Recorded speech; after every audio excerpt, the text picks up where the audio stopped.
Hi there! I'm Eric, aka Erkberg, and just a little over a year ago I started my own solo indie game development adventure. Today I want to tell you about the 10 most important lessons I learned during that time. Having worked in video games for quite a few years before going solo, I actually knew about some of these already, but they become even more apparent when doing this whole thing on your own. So, without further ado, here they are. Number 1. Everything always takes longer than expected. I always plan ahead at least a couple of months of what I am going to do each and every week. This helps a lot to stay on track, but most of the time I have to adjust my schedule constantly due to things taking longer than planned. Sometimes just a little bit longer, but more often than not even twice as long as anticipated. This is mostly due to unexpected complexities, questions and new insights arising all the time while developing a game. And it's also things like getting sick, for example. And planning ahead is really important, and accounting for these things realistically to know where you will be at with your project at a certain point in time, and especially considering funding. I am getting better at this with more experience gained, but still tend to be too optimistic. So usually when planning stuff ahead and thinking, yeah, that seems manageable, a good rule of thumb would be to add like 50% to 100% more time on top of that to get to something realistic. Number 2. Game development is only half the time. This point may not necessarily be true for most hobby game devs, but when trying to do this for a living, there's two more things that eat up almost 50% of all your time budget besides developing the game itself, and those are business and marketing. Business includes launching and managing a company. And even if this company consists only of a single person, it still takes quite a bit of time, especially in the beginning. And it also includes trying to get and managing funding. More on that later. And marketing is tremendously important to make enough money to keep going. If no one sees your game, then no one will buy it. And getting people to notice takes a lot of time and effort, which leads me to my next point. Number 3. Getting visibility is hard. The video game market is a very tough place to be in. And even though demand is very high and the industry as a whole is growing and doing quite well, supply is even higher, with dozens of new games coming out each and every day. It is really hard to stick out from the crowd and get people to notice your game, and this is an ongoing struggle. I am trying my best at this by constantly putting out content on a lot of platforms like YouTube, Instagram, Twitter, Reddit, TikTok, even Facebook. None of my content has gone anywhere near viral yet though, so slow and steady it is. But it can be a bit discouraging when you put a lot of work into your game and into making a nice video of it, and then it just drowns in the endless seas of content out there. Which leads me to number 4. Managing expectations. It's always exciting to put something you're working on out there, but don't expect anyone to really take notice. It can happen, but it's not very likely. I've tried myself for quite some time with very mixed results. In the beginning, I was always super excited before posting something, only to be disappointed a bit afterwards. And this disappointment can mount up with time. So I think it's better to be realistic from the get-go and not expect too much. And if against the odds something really takes off, hey, there's your excitement. The world of social media and video game visibility, and therefore success, is governed by algorithms. And you can only do so much. I now like to think that I try to do my best at what I actually can do, which is creating good games and videos, and try not to care too much about what comes out of it. It's not easy to stay in this mindset, but it does help to cope with a continuous lack of success. However, there is something that can be done to make said success more likely. Number 5, make something that pops. Video games and the marketing for them are very strongly hook and visuals oriented. So to get your game noticed, it is a good idea to make something colorful, humorous, and or immediately gripping in terms of gameplay mechanics. Here's 2 nice examples from friends of mine. Ritual of Raven from Spellgarden Games, which really catches your eye with its bright and colorful art. And this project from Wonderfucks with its hilarious premise and animations. Unfortunately, my own game Recollection is none of that. But I want it to be this way, calm and atmospheric. It's just not very fit for marketing. It's a bit too late to change that for Recollection now, but I will definitely think about how I can make my next project pop a bit more, while still being a game carrying my more atmospheric style.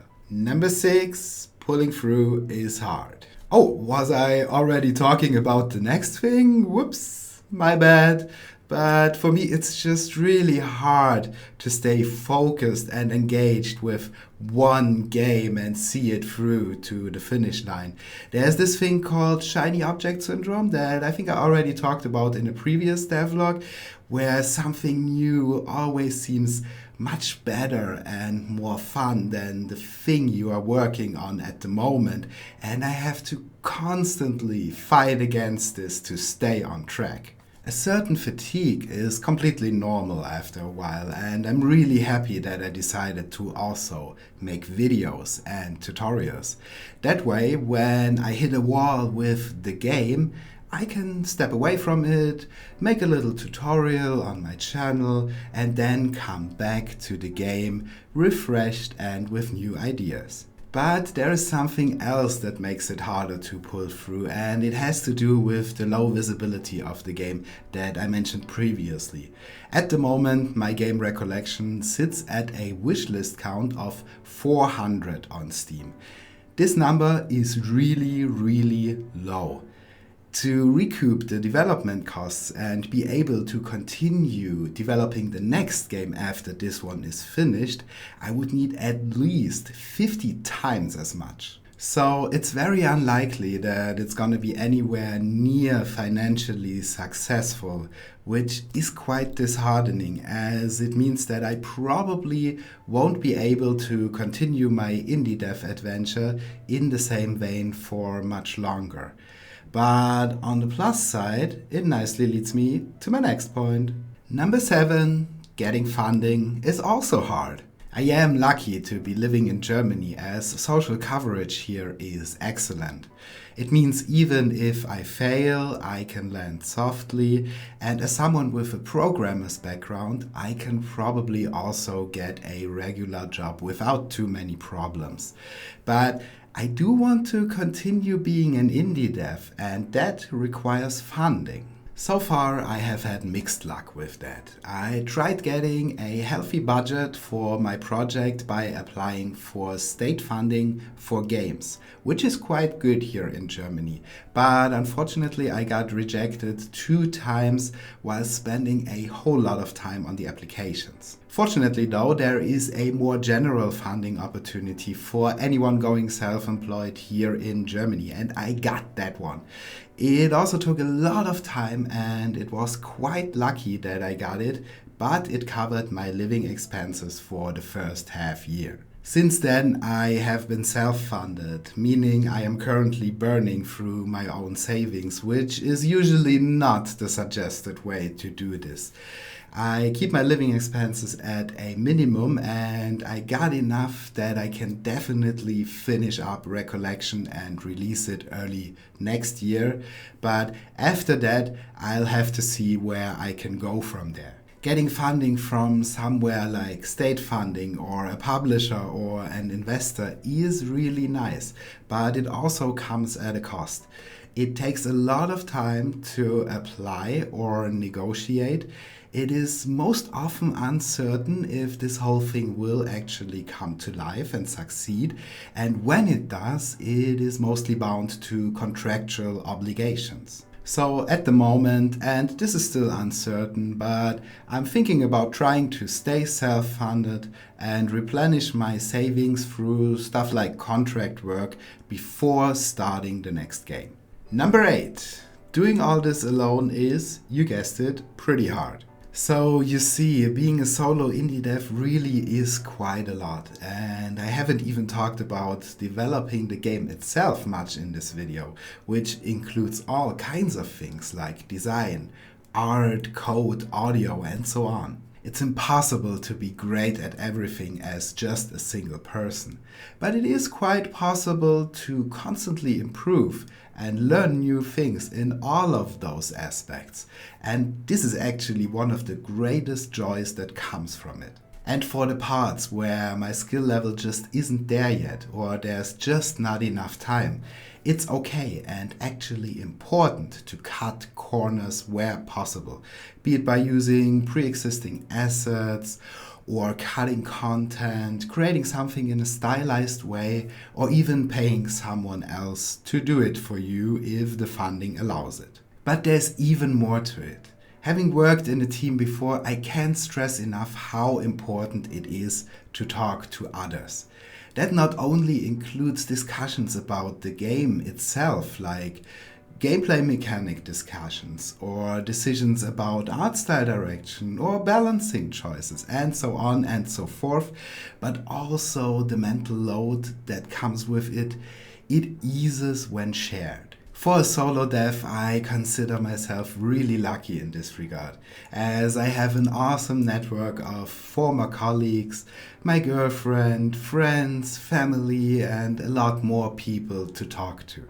Still, being on a team together on the same project is something else entirely, and I really hope to get there with my company someday in the future. Number 9.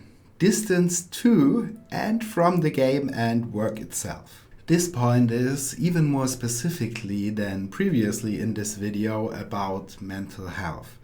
I usually don't work on the weekends, and I track my time that I'm working, and I mostly land around 40 hours each week, which is exactly what I want. But even after I logged out of work, I keep thinking about my game and videos a lot.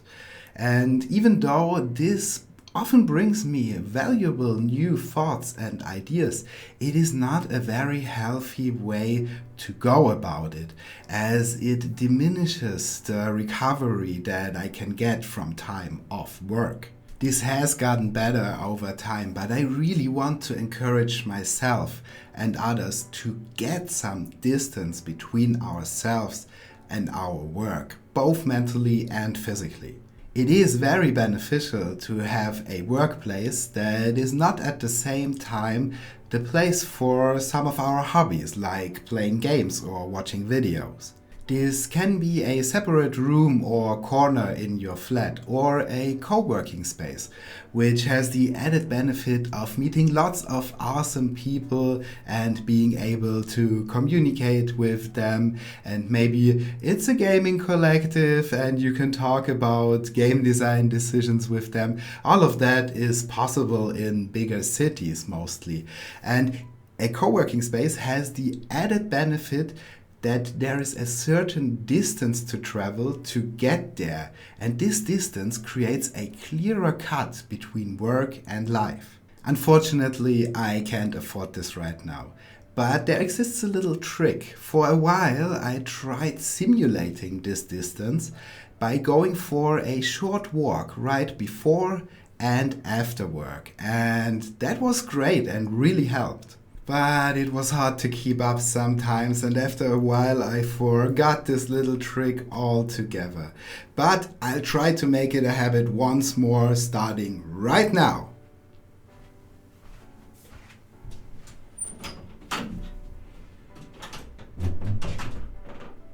Oh, we still have to conclude this video. Alright, let's do that. A lot of what I talked about probably sounds quite depressing, and it is indeed very hard to be a solo indie game developer, much harder than I had hoped for. But, and that is point number 10, it is still a super fun and fulfilling job, and I wouldn't want to trade it for anything else. That feeling when stuff in your game is coming together finally, or someone leaves a beautiful comment on one of your videos, or you're at an exhibition and a child is playing and really enjoying your game. This makes it all worthwhile, and it's just wonderful. So this video is a bit of self-therapy, I admit it, but I hope it can be beneficial for others as well. To not be too hard on ourselves, especially about the things that are outside of our own control. To talk to others and seek help when needed. To take things a bit more easy. Even if we fail, there's always other options, so let's enjoy the journey while we're at it. So how about you? What are some of your experiences and learnings from your journey in game development or in other arts or just in life in general? Let's talk about it down in the comments. I hope you enjoyed this one, and I also hope to see you here again soon. Have a great rest of the day. Bye!